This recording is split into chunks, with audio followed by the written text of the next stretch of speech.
আকাশবাণী খবর পড়ছি সুস্মিতা সেন। বিশেষ খবর হলো বিহারে নির্বাচনী প্রচার তুঙ্গে উঠেছে।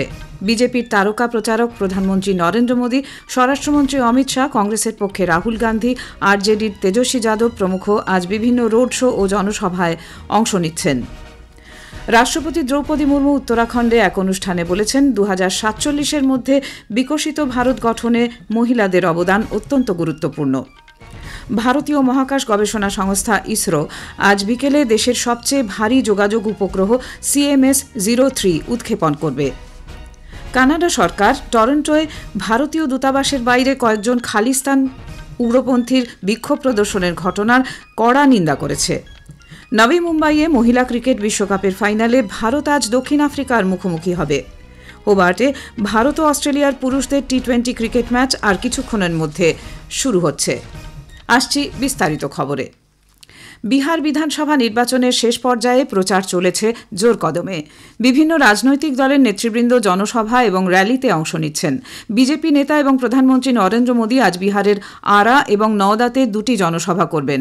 এরপরে আজ বিকেলে পাটনা পৌঁছে এনডিএর প্রার্থীর সমর্থনে রোড শো করবেন তিনি। কেন্দ্রীয় স্বরাষ্ট্রমন্ত্রী অমিত শাহর মুজাফফরপুর এবং বৈশালীতে দুটি জনসভার কর্মসূচি রয়েছে। জনতা দল ইউনাইটেডের সর্বভারতীয় সভাপতি এবং মুখ্যমন্ত্রী নীতিশ কুমার মুঙ্গের জেলার তারাপুরে নির্বাচনী সভায় আজ ভাষণ দেন। তিনি বলেন, পরিবারবাদের রাজনীতিতে বিশ্বাসী রাষ্ট্রীয় জনতা দল কখনোই রাজ্যের উন্নয়ন নিশ্চিত করতে পারবে না। মহাজোটের নির্বাচনী ইশতেহারকে বিভ্রান্তিকর বলে তিনি উল্লেখ করেন। অন্যদিকে কংগ্রেস নেতা এবং রাজস্থানের প্রাক্তন উপমুখ্যমন্ত্রী সচিন পাইলট পাটনায় বলেছেন, মুখ্যমন্ত্রী নীতিশ কুমার 20 বছর যাবৎ রাজ্যের ক্ষমতায় রয়েছেন এবং রাজ্যের বেহাল অর্থনৈতিক অবস্থার জন্য সম্পূর্ণ দায়ী এনডিএ। তিনি বলেন, ক্ষমতায় আসলে মহাজোট তাদের নির্বাচনী ইশতেহারের প্রতিশ্রুতি অক্ষরে অক্ষরে পালন করবে। এদিকে কংগ্রেস নেতা রাহুল গান্ধী বেগুসরাই এবং খাগাড়িয়াতে মহাজোট প্রার্থীর সমর্থনে প্রচারে আজ অংশ নেবেন। মহাজোটের মুখ্যমন্ত্রী পদপ্রার্থী তেজস্বী যাদব মুঙ্গের, পাটনা, বৈশালী এবং সারনে একাধিক জনসভা করবেন।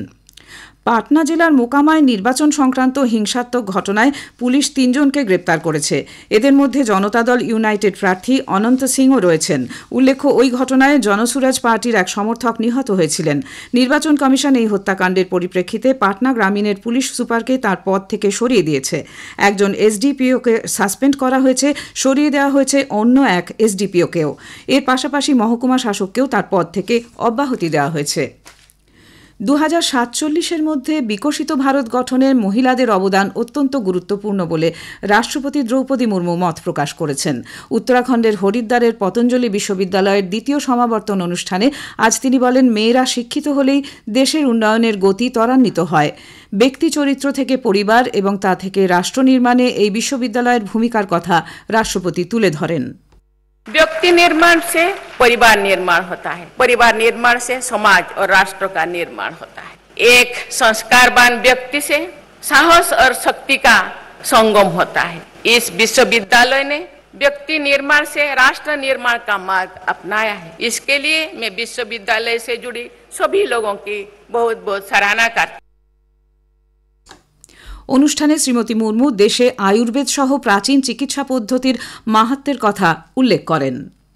भारत की महान विभूतियों ने मानव संस्कृति के निर्माण से अमूल्य योगदान दिया है। मुनियों से श्रेष्ठ महर्षि पतंजलि ने योग के द्वारा चित्र की, व्याकरण के द्वारा वाणी की तथा आयुर्वेद के द्वारा शरीर की अशुद्धियां दूर की हैं। उनको विनीत होकर करबद्ध प्रणाम करने की हमारी परंपरा है। উল্লেখ্য, 3 দিনের সফরে আজ সকালে দেরাদুনের জলিগ্রান্ট বিমানবন্দরে পৌঁছন রাষ্ট্রপতি। তাকে স্বাগত জানান রাজ্যপাল লেফটেন্যান্ট জেনারেল গুরমিত সিং এবং মুখ্যমন্ত্রী পুষ্কর সিং ধামি। শ্রীমতী মুর্মু দেরাদুনে পৌঁছে রাজপুর রোডের উপর একটি পদাতিক উড়াল পুলের উদ্বোধন করবেন। পরে তিনি রাষ্ট্রপতি নিকেতনে আন্তর্জাতিক সাহিত্য, সংস্কৃতি ও কলা উৎসবে যোগদানকারী প্রতিনিধিদের সঙ্গে মিলিত হবেন। আগামীকাল শ্রীমতী মুর্মু দেরাদুনের উত্তরাখণ্ড বিধানসভার বিশেষ অধিবেশনে ভাষণ দেবেন। তিনি নৈনিতাল রাজভবনে 125তম বর্ষপূর্তি অনুষ্ঠানেও থাকবেন।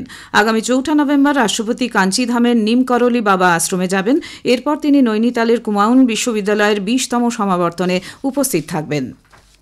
ভারতীয় মহাকাশ গবেষণা সংস্থা ইসরো আজ বিকেল 5:26 দেশের সবচেয়ে ভারী যোগাযোগ উপগ্রহ CMS-03 উৎক্ষেপণ করবে। অন্ধ্রপ্রদেশের শ্রীহরিকোটার সতীশ ধাওয়ান মহাকাশ কেন্দ্র থেকে এই উৎক্ষেপণ করা হবে। CMS-03 হল মাল্টিব্যান্ড সামরিক যোগাযোগ উপগ্রহ। এর অপর নাম GSAT-7R। দেশের সবচেয়ে শক্তিশালী রকেট লঞ্চ ভেহিকেল মার্ক 3 LV-M3-র মাধ্যমে এই উপগ্রহটিকে মহাকাশে পাঠানো হবে। ভারতীয় স্থলভাগ সহ বিস্তৃত মহাসাগরীয় অঞ্চলে বিশেষ করে নৌবাহিনীর জন্য সংযোগ ব্যবস্থা উল্লেখযোগ্যভাবে বৃদ্ধি করবে এটি।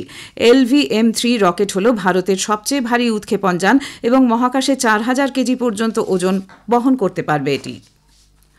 প্রধানমন্ত্রী নরেন্দ্র মোদী আগামীকাল নতুন দিল্লিতে emerging science and technology innovation conclave ESTIC 2025 এর উদ্বোধন করবেন। এই অনুষ্ঠানে তিনি 1 লক্ষ কোটি টাকার গবেষণা, উন্নয়ন ও উদ্ভাবন প্রকল্প তহবিলের সূচনা করবেন। দেশের গবেষণাগার বাতাবরণকে আরও এগিয়ে নিয়ে যাওয়ার লক্ষ্যে এই তহবিল তৈরি করা হচ্ছে। 3 দিনের কনক্লেভ শেষ হবে আগামী 5ই নভেম্বর। অন্ধ্রপ্রদেশের শ্রীকাকুলাম জেলার কাশীবুগ্গায় গতকাল শ্রী ভেঙ্কটেশ্বর স্বামী মন্দিরে পদপিষ্ট হয়ে 9 জনের মৃত্যুর প্রেক্ষিতে কেন্দ্রীয় অসামরিক বিমান পরিবহন মন্ত্রী কে রামমোহন নাইডু এবং অন্ধ্রপ্রদেশের তথ্য ও যোগাযোগ প্রযুক্তি মন্ত্রী নারা লোকেশ গতরাতে ওই এলাকা পরিদর্শন করেন। ঘটনাস্থল পরিদর্শন করে পলাসা কমিউনিটি স্বাস্থ্যকেন্দ্রে আহতদের সঙ্গেও দেখা করেন তাঁরা। শ্রী লোকেশ অন্ধ্রপ্রদেশ সরকারের তরফে মৃত ব্যক্তিদের পরিবার প্রতি 15 লক্ষ টাকা এবং আহতদের জন্য 3 লক্ষ টাকা আর্থিক সাহায্যের কথা ঘোষণা করেন। প্রধানমন্ত্রী নরেন্দ্র মোদী শোক প্রকাশ করেছেন এবং নিহতদের পরিবারের জন্য 2 লক্ষ টাকা করে এবং আহতদের প্রত্যেকের জন্য 50,000 টাকা আর্থিক সাহায্যের ঘোষণা করেন। অন্ধ্রপ্রদেশ সরকার এই দুর্ঘটনার বিস্তারিত তদন্তের নির্দেশ দিয়েছে। খবর শুনছেন আকাশবাণী থেকে। আমাদের সংবাদ শোনা যাচ্ছে ইউটিউব চ্যানেল আকাশবাণী সংবাদ বাংলা, ফেসবুক ও ইনস্টাগ্রাম আকাশবাণী সংবাদ কলকাতা এবং এক্স হ্যান্ডেল AIR নিউজ কলকাতাতে। কানাডা সরকার টরন্টোয় ভারতীয় দূতাবাসের বাইরে কয়েকজন ভারত বিরোধীর উগ্র বিক্ষোভ প্রদর্শনের ঘটনার কড়া নিন্দা করেছে। ওই বিক্ষোভ চলার সময় 2টি ছবি তুলে ধরা হয়েছিল। তাতে 2 ব্যক্তিকে প্রয়াত প্রাক্তন প্রধানমন্ত্রী ইন্দিরা গান্ধী ও কানাডার বিদেশ মন্ত্রী অনিতা আনন্দের ছবিতে গুলি করতে দেখা গিয়েছে। কানাডার সরকারি সূত্রে বলা হয়েছে, এই ঘটনা গণতন্ত্রের পক্ষে আশঙ্কাজনক। বিক্ষোভের আয়োজক ছিল খালিস্তানপন্থী শিখ উগ্রপন্থী সংগঠন। বিক্ষোভের সময় খালিস্তানি পতাকাও দেখা গিয়েছে। ওই উগ্রপন্থী সংগঠনের পক্ষ থেকে অভিযোগ করা হয়েছে, শ্রীমতী আনন্দ ভারতের পক্ষ নিয়েছেন। কানাডার ভারত প্রশান্ত মহাসাগরীয় আঞ্চলিক প্রকল্পকে শক্তিশালী করার স্বার্থে ভারতের সঙ্গে দ্বিপাক্ষিক সম্পর্ক মজবুত করার লক্ষ্যে তিনি সম্প্রতি ভারত সফর করেছিলেন। এই নিয়ে খালিস্তানিদের প্রবল আপত্তি ওই বিক্ষোভে তুলে ধরা হয়েছে। সে দেশের অভ্যন্তরীণ উন্নয়ন মন্ত্রী রণদীপ এস সারাই বলেছেন, এই ধরনের গণতন্ত্র বিরোধী কার্যক্রমের কানাডায় কোনো স্থান নেই। আফগানিস্তান ও পাকিস্তানের মধ্যে তোরখাম সীমান্ত গতকাল ফের খুলে দেওয়া হয়েছে। দুদেশের মধ্যে সাম্প্রতিক সংঘর্ষের পরিপ্রেক্ষিতে ওই সীমান্ত প্রায় 2 সপ্তাহ বন্ধ ছিল। গত 19শে অক্টোবর দোহায় দুদেশের মধ্যে অস্ত্র সংবরণ নিয়ে সমঝোতার পরিপ্রেক্ষিতে সীমান্ত ফের খুলে দেওয়ার সিদ্ধান্ত নেওয়া হয়েছিল। সীমান্ত খুলে দেওয়ায় তোরখাম ও চামন সীমান্ত দিয়ে ইতোমধ্যে 10,700 আফগান উদ্বাস্তু আফগানিস্তানে ফিরে যান। দুদেশের মধ্যে বোঝাপড়ার ভিত্তিতে এ পর্যন্ত মোট 10,60,000 আফগান উদ্বাস্তু দেশে ফিরেছেন বলে মনে করা হচ্ছে। তবে দুদেশের মধ্যে বাণিজ্য সম্পর্ক এখনও স্বাভাবিক হয়নি। প্যারিসের বিখ্যাত লুভার সংগ্রহশালায় মূল্যবান জহরত চুরির ঘটনায় আরও 2 জনকে গ্রেপ্তার করা হয়েছে। তাদের মধ্যে একজন মহিলা। এ নিয়ে দুঃসাহসিক চুরির ঘটনায় মোট 4 জনকে গ্রেপ্তার করা হলো। ধৃত 37 বছর বয়সী পুরুষ ও 38 বছর বয়সী মহিলার বিরুদ্ধে চুরি সংগঠিত করা ও চক্রান্তের অভিযোগ আনা হয়েছে, যদিও তারা এই অভিযোগ অস্বীকার করেছে। ব্রিটেনে কেমব্রিজশায়ারে গতরাতে একটি ট্রেনে অজ্ঞাত পরিচয় ব্যক্তির হামলায় অন্তত 10 জন ছুরিকাহত হয়েছেন। 9 জনের অবস্থা আশঙ্কাজনক। ট্রেনটি ডনকাস্টার থেকে লন্ডনের কিংস ক্রস স্টেশনে যাচ্ছিল। হামলার খবর পাওয়ার সঙ্গে সঙ্গে সশস্ত্র পুলিশ এবং চিকিৎসা কর্মীরা স্টেশনে পৌঁছে যান। 2 জনকে গ্রেপ্তার করা হয়েছে। সন্ত্রাস দমন বাহিনী তদন্তের কাজ শুরু করেছে। 67তম আকাশবাণী সঙ্গীত সম্মেলন আজ দিল্লি, কলকাতা এবং মুম্বাইতে শুরু হচ্ছে। 1 মাস ব্যাপী এই অনুষ্ঠানে দেশের 24টি শহর জুড়ে শাস্ত্রীয় সঙ্গীতের আসরের আয়োজন করা হবে।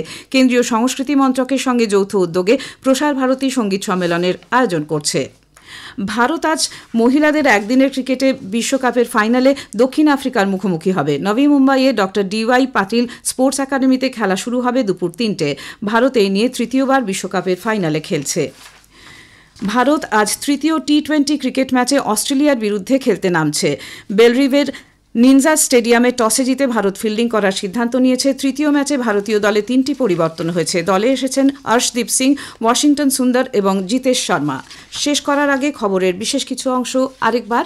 বিহারে নির্বাচনী প্রচার তুঙ্গে উঠেছে। বিজেপির তারকা প্রচারক প্রধানমন্ত্রী নরেন্দ্র মোদী, স্বরাষ্ট্রমন্ত্রী অমিত শাহ, কংগ্রেসের পক্ষে রাহুল গান্ধী, আরজেডির তেজস্বী যাদব প্রমুখ আজ বিভিন্ন রোড শো ও জনসভায় অংশ নিচ্ছেন। খবর এখনকার মতো এ পর্যন্ত। এরপরে শুনবেন স্থানীয় সংবাদ।